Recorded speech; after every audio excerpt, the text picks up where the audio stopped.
هاي، عاملين ايه؟ انا سما. فيديو النهارده عباره عن معلومات عن الحجاب. قبل ما ابدا الفيديو ما تنسوش تعملوا لايك واشتركوا بالقناه وتفعلوا زر الجرس عشان يوصلكم كل جديد وتشجعوني ان انا اكمل. ويلا بينا نبدا. الحجاب زينه وجمال لكل بنت، وانا في رايي ان البنت احلى 100 مره بالحجاب. الحجاب اولا فرض على كل بنت مسلمه، لانه بيحميها وبيصونها وبيكون حلو عليها. يعني مش لازم البنت تمشي بشعرها عشان تكون حلوه، عادي ما تعمل شعرها زي ما هي عاوزة بس في بيتها، ولما تخرج من البيت تبقى لابسه الحجاب. انا عن نفسي بحب الحجاب جدا وبحب لفته المختلفة وبحب شكله عليا ومقتنعة بالحجاب.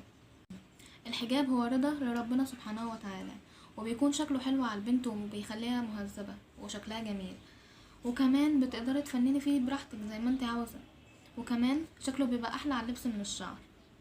حاجات كتير حلوة في الحجاب، بس المهم انك تكوني لابسه عن اقتناع وما تقلعيهوش، وتعرفي انه رضا ربك وربك راضي عنك.